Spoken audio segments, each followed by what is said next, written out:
Omwaka gw'2025 gavumenti ekataho iteeka erukuha abanya-Uganda boona obugabe bw'okutunga amakuru agarukukwata aha mirimo y'eby'enkurakurana ebirikuba nibigyenda omu maisho omu byanga byabo ningashi omu ihanga. Ekitongore kya Ride Africa nibagira ngu kibaresire n'okureba ngu iteeka ryateebwa omu nkora kandi abantu boona bayiga kushaba hamwe n'okubuuza ebirikuba nibigyenda omu maisho omu byanga byabo.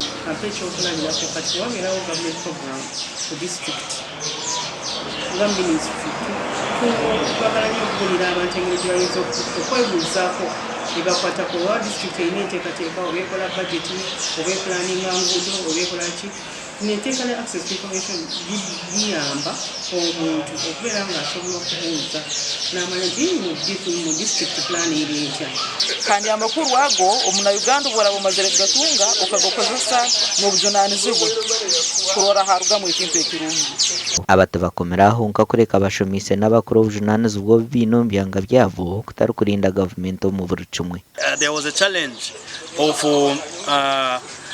community members not participating in their own affairs, and yet they would still complain that they are not having services in their communities, and then they are doing nothing. People get information, such that this information can be used for their own welfare. It is also very important for government to get feedback from the community, and this is through the interactions that we get. When you go to the community, they talk to you and then you share with us that information. Okurigirira hari Sylvia Kansimo wa Ride Africa nagira ngu bakataha obu barikweta change agents okubayambaho omu byaro okwegyesa abantu obugabe hamwe n'obujunaanizibwa bwabo. Buli muntu weena akusemererwa kwetaba omu kuseruriza ensonga ezikukwataho abantu abo ha kyaro kyabo, then bakaziserura omubazi kandi hubo nk'abantu rundi abaikazi bakateekaho amaani kurora ensonga zinu zahwaho, kandi mbere batasobora kwekirra rundi kwemalirra bakaserra amagezi rundi bakaserra obuyambi kuruga mu ofisi ezo eza haiguru. Batutendekere obukugu bw'okurora abantu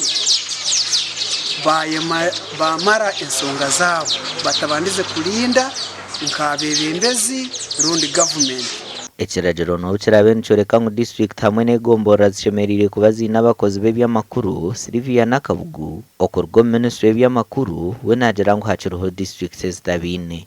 Kati tetukubiriza aba disitulikiti oba ofuna disitulikiti communication officer muwe erikola asobola okubeera ngali operation yabeera atamuza amawulire so si mu disitulikiti yonna naye yalinkinga disitulikiti n'aba wansi.